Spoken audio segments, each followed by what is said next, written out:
പമ്പയിലെ സന്നിധാനത്തെത്തി പമ്പയിലെ തിരക്കും കഴിഞ്ഞ് അവിടുന്ന് പിന്നെയും നടന്ന് ചിലര് കാനനപാത താണ്ടി പിന്നെ അവിടുന്ന് ചെന്ന് ദർശനത്തിന് വേണ്ടി 18-ാം പടി ചവിട്ടി. ഞാനോട് ചോദിച്ചു, എത്ര നേരം അയ്യനെ കാണാൻ പറ്റും? 41 ദിവസത്തെ വ്രതമെടുക്കുന്ന ആൾ, ഭക്ഷണത്തിൽ നിയന്ത്രണം, വസ്ത്രത്തിൽ നിയന്ത്രണം, എല്ലാ നിയന്ത്രണങ്ങൾക്കും ഒടുവിൽ അവിടെ ചെന്ന് ഈ മല ചവിട്ടി അയ്യനെ അവർക്ക് കാണാൻ കിട്ടുന്നത് എത്രയാ? 2-3 സെക്കൻഡോ? എത്ര സെക്കൻഡ് കിട്ടും? 2 സെക്കൻഡ്. അപ്പോഴത്തേക്കും അടുത്ത ആള് വന്ന് ബാക്കിൽ വന്ന് പോലീസുകാർ നമ്മളെ മാറ്റൂലേ? 41 ദിവസത്തെ വ്രതമെടുക്കുന്നവർ, ഇവിടുന്ന് നടന്ന് അതുവരെ പോകുന്നവർ, അവിടെ ഈ കാനനപാത താണ്ടുന്നവർ, അവിടെ ചെന്നിട്ട് ഞാൻ കഴിഞ്ഞ ദിവസം ട്രെയിനിൽ ഒരു ചെറുപ്പക്കാരനെ പരിചയപ്പെട്ടു, കാസർകോട്ടുകാരനാ. 52 മണിക്കൂർ എടുത്തു അവര് കാനനപാത താണ്ടിയിട്ട് അവിടെ ചെന്ന് അയ്യന്റെ അടുത്ത് എത്താൻ. അവിടെ ചെന്ന് കിട്ടുന്ന ആ 1 സെക്കൻഡ് ജീവിതത്തിലെ ഏറ്റവും അമൂല്യമായ ഒരു മുഹൂർത്തമായി മനസ്സിൽ കൊണ്ട് നടക്കുന്ന ഒരു സാധാരണ വിശ്വാസികൾ കോടിക്കണക്കിനുള്ള ഒരു മണ്ണിലാണ് ആ അയ്യന്റെ സ്വർണം കവരാൻ ഒരു ഗവൺമെന്റ് കൂട്ടുനിന്നിട്ടുണ്ടെങ്കിൽ അതിന്റെ ശിക്ഷാവിധി പഞ്ചായത്ത് തെരഞ്ഞെടുപ്പോടുകൂടി കഴിഞ്ഞു എന്നാണ് ആരെങ്കിലും ധരിക്കുന്നതെങ്കിൽ ഇല്ല. അതിന്റെ ശിക്ഷാവിധി അന്തിമമായി ഈ നാട്ടിലെ ജനങ്ങൾ വിധിക്കാൻ പോകുന്നത് അടുത്ത നിയമസഭാ തെരഞ്ഞെടുപ്പിലായിരിക്കുമെന്ന കാര്യത്തിന് സംശയം വേണ്ട, ഒരു സംശയവും വേണ്ട. അതാണ് കോടതി തന്നെ ചോദിച്ചത്, പഞ്ചാഗ്നി മധ്യേ തപസ് ചെയ്താലും ഈ പാപത്തിന് പ്രതിക്രിയയാകുമോ എന്ന് കോടതി തന്നെ ചോദിച്ച ഒരു കേസിലെ പ്രതികളെ സംരക്ഷിക്കുന്ന ഭരണാധികാരിക്ക് എത്ര ചങ്കുണ്ടെങ്കിലും അതിനെ തകർക്കാൻ കേരളത്തിലെ ജനങ്ങൾക്ക് കഴിയുമെന്നുള്ളത് കാസർഗോഡ് മുതൽ തിരുവനന്തപുരം വരെയുള്ള എല്ലാ സംഭവങ്ങളും നമ്മളോട് ഈ ഇലക്ഷൻ റിസൾട്ടുമായി ബന്ധപ്പെട്ട് പറയുന്നുണ്ട്. 552 ഗ്രാമപഞ്ചായത്തുകളും 83 ബ്ലോക്ക് പഞ്ചായത്തുകളും 54 മുനിസിപ്പാലിറ്റികളും 4 കോർപ്പറേഷനും 7 ജില്ലാ പഞ്ചായത്തും UDFന് ലോട്ടറി അടിച്ചതല്ല, ജനങ്ങൾ നിങ്ങളെ ശിക്ഷിച്ചതാണ് എന്ന കാര്യം അതിനൊരു സംശയം നിങ്ങൾക്ക് വേണ്ട. ഇപ്പോഴും കാര്യങ്ങൾ മുന്നോട്ട് നീങ്ങുന്നില്ല. കോടതിയുടെ ഓരോ നിരീക്ഷണത്തിലും, കോടതി ജാമ്യം നിഷേധിച്ചിറക്കുന്ന ഓരോ ഉത്തരവിലും പ്രധാനപ്പെട്ട ചോദ്യങ്ങൾ ചോദിച്ചു കൊണ്ടിരിക്കുന്നു. വൻ തോക്കുകൾ എന്താണ് ഇതിൽ വരാത്തത് എന്ന് SITയോട് കോടതി ചോദിക്കുന്നു. കോടതിക്ക് SITയുടെ മേലെയുള്ള സമ്മർദ്ദത്തെ, അതിനെ ഊഹിക്കാൻ കഴിയുന്ന തരത്തിലുള്ള ഇടപെടലുകൾ കോടതി നടത്തുന്നു. നിങ്ങൾ ആലോചിക്കണം, ഈ അന്വേഷണ സംഘത്തിന്റെ മേലെ ഗവൺമെന്റ് നടത്തുന്ന ഇടപെടലുകൾ തെരഞ്ഞെടുപ്പ് വരെയെങ്കിലും ഇതിന്റെയും മേലെയുള്ള നേതാക്കന്മാരുടെ അറസ്റ്റ് തടയാൻ കിണഞ്ഞ് ശ്രമിക്കുന്ന ഭരണാധികാരിയുടെ പേരാണ്, ആഭ്യന്തര വകുപ്പ് മന്ത്രിയുടെ പേരാണ് ശ്രീ പിണറായി വിജയൻ എന്ന് കേരളത്തിലെ ജനങ്ങൾക്ക് ബോധ്യപ്പെട്ടിട്ടുണ്ട്. കോടതികൾക്കും അത് ബോധ്യപ്പെടുകയാണെന്നുള്ള കാര്യത്തിന് സംശയം വേണ്ട. കിണഞ്ഞ് ശ്രമിക്കുക, തെരഞ്ഞെടുപ്പ് വരെ എങ്ങനെയെങ്കിലും ഇവരുടെ അറസ്റ്റിനെ ഒന്ന് ഒഴിവാക്കി കിട്ടാനുള്ള കിണഞ്ഞ പരിശ്രമത്തിന് നേതൃത്വം നൽകുക ഭരണ നേതൃത്വം. അതിന് കൂട്ടുപിടിക്കുകയാണ് ഭരണ നേതൃത്വം. ഞാനൊരു കാര്യം ചോദിച്ചോട്ടെ, പത്മകുമാർ എങ്ങനെ ഇപ്പോഴും പാർട്ടിയുടെ നടപടികൾക്ക് വിധേയനാവാതെ മാറി നിൽക്കുന്നത്? ഇതുപോലെ ഒരു കേസിൽ കോടതി ഞെട്ടിക്കുന്നതെന്ന് പറഞ്ഞ മൈൻഡ് ബ്ലോവിംഗ് എന്ന വാക്ക് കോടതി ഉപയോഗിച്ച ഒരു കേസിൽ, അങ്ങനെ ഒരു കേസിൽ ഉൾപ്പെട്ട ജില്ലാ സെക്രട്ടേറിയറ്റ് അംഗത്തെ, മുൻ MLA അവരുടെ പാർട്ടിയുടെ ആ കമ്മിറ്റിയിൽ നിന്ന് ഒരിക്കലും നീക്കം ചെയ്യാനോ നടപടിയെടുക്കാനോ സസ്പെൻഡ് ചെയ്യാനോ പോലും തയ്യാറാവാതിരിക്കുന്നതിന്റെ കാര്യവും കാരണവും പത്മകുമാറിന്റെ നടപടിയിലേക്ക് പാർട്ടി കടന്നാൽ പത്മകുമാറും സംസാരിച്ചു തുടങ്ങും. അത് സംസാരിച്ചു തുടങ്ങിയാൽ പിന്നെ പാർട്ടിക്ക് താങ്ങില്ല എന്നുള്ളത് അവരുടെ ഭരണത്തിലിരിക്കുന്ന ആളുകൾ തിരിച്ചറിഞ്ഞിട്ടുണ്ട്.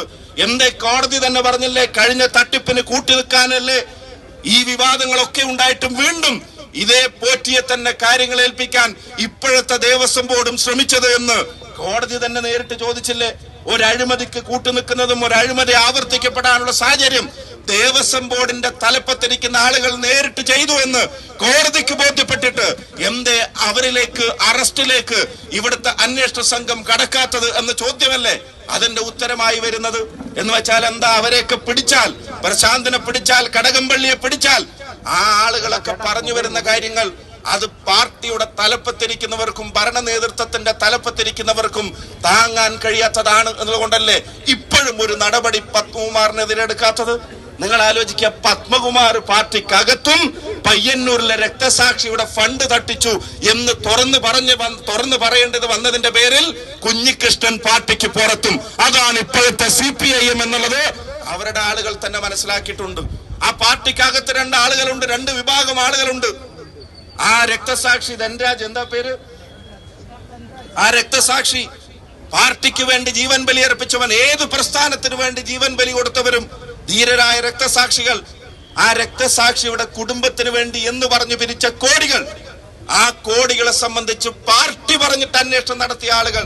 ഇപ്പൊ ജില്ലാ സെക്രട്ടറി പറയുന്നുണ്ട്, ഞങ്ങൾ പിരിച്ച പണം അതിന്റെ കണക്ക് നിങ്ങളോട് പറയേണ്ട ആവശ്യം ഞങ്ങൾക്കില്ല എന്ന് ജില്ലാ സെക്രട്ടറി പറയുന്നുണ്ട്. വേണ്ട, ഞങ്ങളോട് പറയണ്ട, മാധ്യമങ്ങളോട് പറയണ്ട.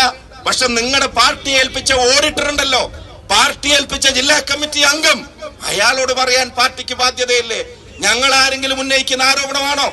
മാധ്യമങ്ങൾ എവിടെന്നെങ്കിലും കുക്ക് ചെയ്ത് കൊണ്ടുവരുന്ന ആരോപണങ്ങളാണോ? അല്ലല്ലോ. അവിടെ ആ പാർട്ടി ഇത് ഓഡിറ്റ് ചെയ്യാൻ നിങ്ങൾ തന്നെ ഏൽപ്പിച്ച ആളുകൾ പറയുന്നു ദശലക്ഷക്കണക്കിന് രൂപയുടെ തട്ടിപ്പ് അതിനകത്ത് നടന്നിട്ടുണ്ട് എന്ന്. അയാളുടെ ചോദ്യങ്ങൾക്ക് വല്ല ഉത്തരവുണ്ടോ? അതിന് കൃത്യമായ വല്ല മറുപടി ഉണ്ടോ? ആ രക്തസാക്ഷി കുടുംബം, ഇന്നലെ ഇന്നും ചില ചിത്രങ്ങൾ പുറത്തു വരുന്നുണ്ട്.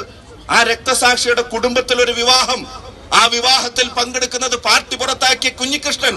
ആ പങ്കെടുക്കുമ്പോ അടുത്ത് നിൽക്കുന്നത് ആ രക്തസാക്ഷിയുടെ, ധീരനായ രക്തസാക്ഷിയുടെ ഭാര്യ. അപ്പൊ ആ കുടുംബത്തിന്റെ അടുപ്പമാരോടാ. CPIM-ൽ ചില വിഭാഗീയത ഉണ്ടായിട്ടുണ്ട്. അത് പഴയ പോലെ VS പിണറായി വിഭാഗീയതയല്ല.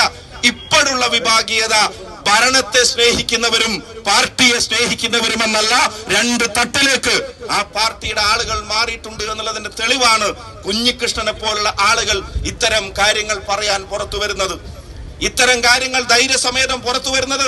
അയാൾ പറഞ്ഞിട്ടുണ്ട്, 50 വർഷം ഈ പാർട്ടിയിൽ പ്രവർത്തിച്ച എനിക്കറിയാത്തതാണോ ഈ പാർട്ടി എന്ന് കുഞ്ഞികൃഷ്ണനെ പോലുള്ള ആളുകൾ പറയുന്നു. അപ്പൊ രക്തസാക്ഷികളും പാർട്ടിയെ സ്നേഹിക്കുന്നവരും അവരൊരു വശത്താണെങ്കിൽ ഭരണത്തെ മാത്രം സ്നേഹിക്കുന്നവർ മറുവശത്താണ്. ആ ഭരണത്തെ മാത്രം സ്നേഹിക്കുന്നവരെ ചോദ്യം ചെയ്യാൻ കേരളത്തിലെ ജനങ്ങൾ തീരുമാനിച്ചതോടൊപ്പം പാർട്ടിയോട് സ്നേഹമുള്ള സഖാക്കളും ഈ ഭരണത്തെ മാത്രം സ്നേഹിക്കുന്നവരെ ചോദ്യം ചെയ്യുന്ന നാളുകളാണ് കേരളത്തിൽ ഇനി വരാനിരിക്കുന്നത് എന്ന കാര്യത്തിന് ഒരു സംശയം നിങ്ങൾക്ക് ആർക്കും വേണ്ട. അതുപോലെയാണ് അഴിമതിക്കാരെ സംരക്ഷിക്കുന്നത്. നിങ്ങൾ അറിയണം, മധുസൂദനൻ പാർട്ടിക്കകത്ത, പത്മകുമാർ പാർട്ടിക്കകത്ത. ഈ കുറയുന്ന ശബരിമല കൊള്ളക്കേസിൽ അറസ്റ്റ് ചെയ്യപ്പെട്ടവരാരും പാർട്ടി നടപടിക്ക് വിധേയമാവുന്നില്ല. പക്ഷെ പാർട്ടി രക്തസാക്ഷിയുടെ ഫണ്ട് അത് മോഷ്ടിച്ചു എന്ന് പാർട്ടിയോടും പൊതുസമൂഹത്തോടും പറഞ്ഞതിന്റെ പേരിൽ പാർട്ടിക്കകത്തുള്ള ഒരാൾ, അയാൾ ഇപ്പൊ പാർട്ടിയുടെ പുറത്താ, കുഞ്ഞികൃഷ്ണൻ. എന്നിട്ട് ജില്ലാ സെക്രട്ടറിയും ഗോവിന്ദൻ മാഷൊക്കെ വന്നിട്ട് പറയാണ്, ഇതൊന്നും നിങ്ങളോട് പറയേണ്ട കാര്യമില്ല. കോൺഗ്രസിന്റെയും ലീഗിന്റെയും കാര്യമാണെങ്കിൽ കൺട്രോളർ ആൻഡ് ഓഡിറ്റർ ജനറലിനെ പോലെ പെരുമാറുന്ന ആളുകളാണ്. ഓഡിറ്റേഴ്സ് അസോസിയേഷന്റെ സംസ്ഥാന പ്രസിഡന്റിനെ പോലെ പെരുമാറുന്ന ഗോവിന്ദൻ മാഷ് ഈ കാര്യം ചോദിക്കുമ്പോൾ പറയുന്നത്, നിങ്ങളോട് പറയേണ്ട കാര്യം ഞങ്ങൾക്കില്ല, നിങ്ങൾക്ക് ഈ പാർട്ടിയെ കുറിച്ച് ഒരു ചുക്കും അറിയില്ല എന്നുള്ളതാണ്. പക്ഷേ നമ്മളല്ല, ആ പാർട്ടിക്ക് അകത്തുനിന്ന് തന്നെ ചോദ്യങ്ങൾ വരുന്നു എന്നുള്ളതാണ്. പ്രിയപ്പെട്ടവരെ, ഈ സമരം അതുകൊണ്ട് തന്നെ കേരളത്തിനെ സംബന്ധിച്ചിടത്തോളം ഈ നാട്ടിലെ ജനാധിപത്യ വിശ്വാസികൾ, നാട്ടിലെ വിശ്വാസികൾ എല്ലാ ജാതി മത രാഷ്ട്രീയത്തിനും അതീതമായി ശബരിമല സ്വർണ്ണക്കേസിലെ മുഴുവൻ കള്ളന്മാരെയും വെളിച്ചത്ത് കൊണ്ടുവരണമെന്ന് ആഗ്രഹിക്കുന്നു. അവിടെ കട്ടവർ അവർ പാഠം പഠിക്കണമെന്ന് ആഗ്രഹിക്കുന്നു. ജനത പഞ്ചായത്ത് തെരഞ്ഞെടുപ്പിലൂടെ പറയാൻ ശ്രമിച്ചത് എന്താ?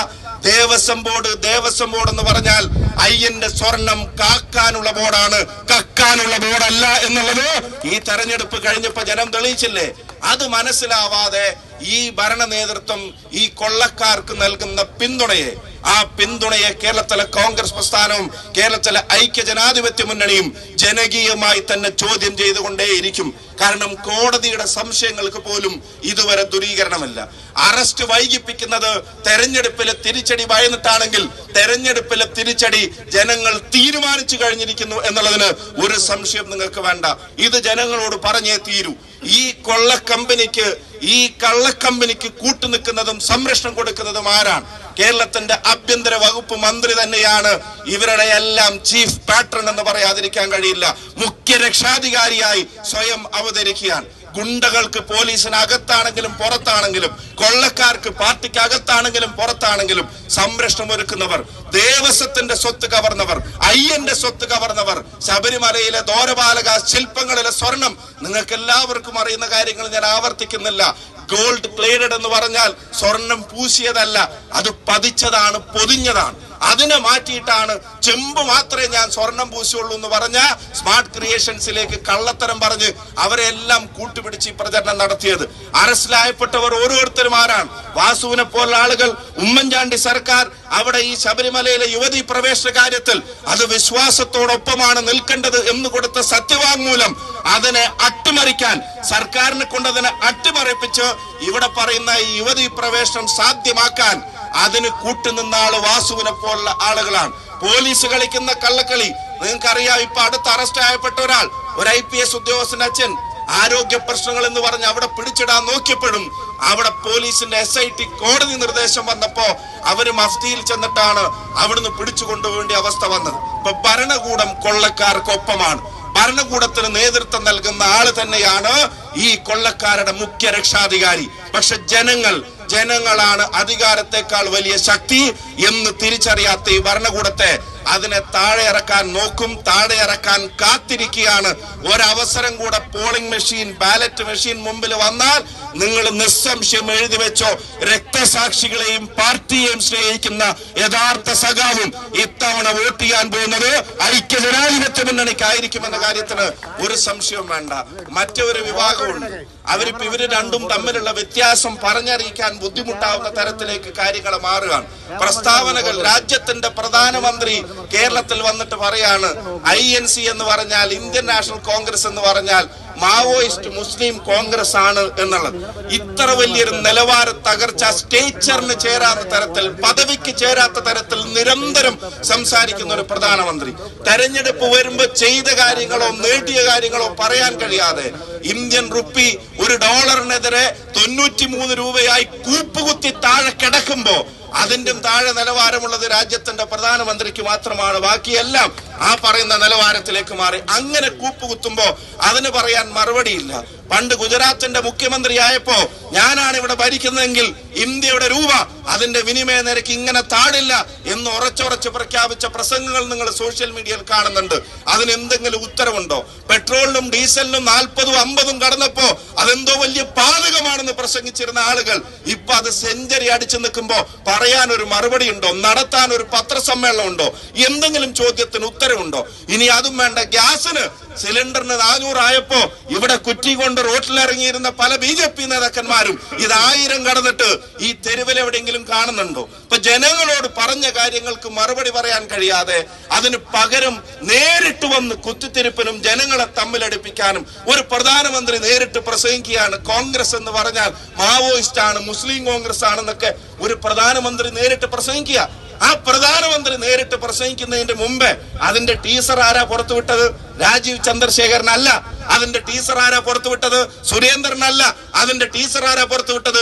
VV രാജേഷ് അല്ല. പ്രധാനമന്ത്രിയുടെ പ്രസംഗത്തിന്റെ ടീസർ പുറത്തുവിടുന്നത് സജി ചെറിയാനാണ്. തെരഞ്ഞെടുപ്പിൽ ജയിച്ചവരുടെ പേര് നോക്കിയാൽ അറിയാമെന്ന് ഒരു CPM-ന്റെ മന്ത്രി സത്യപ്രതിജ്ഞ ചെയ്ത് ഭരണഘടന തൊട്ട് അധികാരമേറ്റൊരു മന്ത്രി പ്രസംഗിക്കുമ്പോ നാട്ടിലെ ജനങ്ങൾ തിരിച്ചറിയുന്നുണ്ട് CPM-ഉം BJP-യും തമ്മിലടിപ്പിക്കാൻ നിൽക്കുന്നു, ജനങ്ങളെ ഭിന്നിപ്പിക്കാൻ നിൽക്കുന്നു. രണ്ടുപേരുടെയും ഒരേ അജണ്ട, ഒരേ ശബ്ദം, ഒരേ ഛായ. അതിനെ രണ്ടിനെയും തൂത്തെറിയാൻ കേരളത്തിലെ ജനങ്ങൾ തയ്യാറെടുത്ത് നിൽക്കുന്നു. ആ ജനങ്ങളുടെ ഇടയിലേക്കാണ് ഈ